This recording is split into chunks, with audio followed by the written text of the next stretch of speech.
Russian president Vladimir Putin അടുത്ത വർഷം ആദ്യം ഭാരതം സന്ദർശിച്ചേക്കും. നേരത്തെ ക്രെംലിൻ ഇക്കാര്യം സ്ഥിരീകരിച്ചിരുന്നു. അടുത്ത വർഷം ആദ്യ ദിവസങ്ങളിൽ തന്നെ സന്ദർശനം ഉണ്ടാകുമെന്നാണ് സൂചന. വിവരങ്ങളുമായി ഐസൻ ജോസ് ചേരുകയാണ്.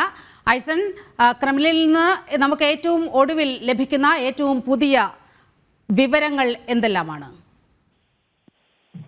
നിരിമ, തീർച്ചയായും നമുക്ക് ക്രെംലിനിൽ നിന്നും ലഭ്യമാകുന്ന അല്ലെങ്കിൽ വാർത്താക്കുറിപ്പിലൂടെ ക്രെംലിൻ പുറത്തുവിട്ട വാർത്തകളിൽ നിന്നും മനസ്സിലാക്കാൻ സാധിക്കുന്നത് അടുത്ത വർഷം ആദ്യം തന്നെ, അതായത് ജനുവരി മാസത്തിൽ തന്നെ സന്ദർശനം ഉണ്ടാകുമെന്ന രീതിയിലുള്ള ഒരു ടെന്റേറ്റീവ് സൂചനകളാണ് ഇപ്പോൾ പുറത്തു വരുന്നത്. നിലവിലെ സാഹചര്യത്തിൽ റഷ്യൻ പ്രസിഡന്റിന്റെ സന്ദർശനം ഏറെ പ്രാധാന്യമർഹിക്കുന്നു. നയതന്ത്ര തലത്തിൽ ഏറെ പ്രാധാന്യമുള്ള ഒരു സന്ദർശനം കൂടിയാണ്. നമുക്കറിയാവുന്നതാണ്, നേരത്തെ യുക്രൈൻ യുദ്ധ വിഷയത്തിലെല്ലാം തന്നെ ഭാരതത്തിന്റെ ഇടപെടൽ ഉണ്ടാകുന്ന ഒരു സാഹചര്യമുണ്ട്. അതുപോലെ തന്നെ കാലങ്ങളായി ഭാരതവുമായി മികച്ച സൗഹൃദം പുലർത്തുന്ന ഒരു രാജ്യവും കൂടിയാണ്. ഈ അടുത്ത ദിവസങ്ങളിലായി നിരവധി തവണ പ്രധാനമന്ത്രി നരേന്ദ്രമോദിയുമായി അദ്ദേഹം കൂടിക്കാഴ്ച നടത്തുകയും ചെയ്തിരുന്നു.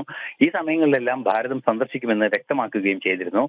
ഏറെ ചരിത്ര പ്രാധാന്യമുള്ളതും അതുപോലെ തന്നെ നയതന്ത്ര തലത്തിൽ ഏറെ നിർണായകവുമായ ഒരു സന്ദർശനമാണ് ഉണ്ടാകാനിരിക്കുന്നത് എന്നത് തന്നെയാണ് ഒരു യാഥാർത്ഥ്യം. അതുകൊണ്ട് തന്നെ അടുത്ത വർഷം ആദ്യം തന്നെ ഈ സന്ദർശനം ഉണ്ടാകും. അതായത് ഈ അടുത്ത മാസം തന്നെ ഈ സന്ദർശനം ഉണ്ടാകുമെന്ന രീതിയിലുള്ള ഒരു സൂചനയാണ് പുറത്തു വന്നിരിക്കുന്നത്. മറ്റു ഔദ്യോഗിക പരിപാടികളുടെ ഭാഗമായുള്ള നീക്കങ്ങളാണ് ഇനി നടക്കേണ്ടത്. ഏതൊക്കെ കരാറുകളിൽ ഒപ്പിപ്പിക്കണം എന്നത് സംബന്ധിച്ച് എംബസി തലങ്ങളിൽ തൊട്ട് നിരവധിയായ ചർച്ചകൾ നടക്കേണ്ടതുണ്ട്.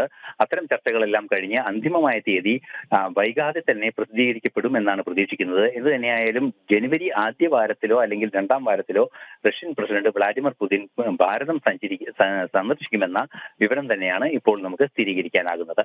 ശരി, റഷ്യൻ പ്രസിഡന്റ് വ്ളാഡിമിർ പുടിൻ ഭാരതത്തിലേക്ക് എത്തുകയാണ്. വിവരങ്ങളാണ് ഐസൻ ജോസ് നൽകിയത്.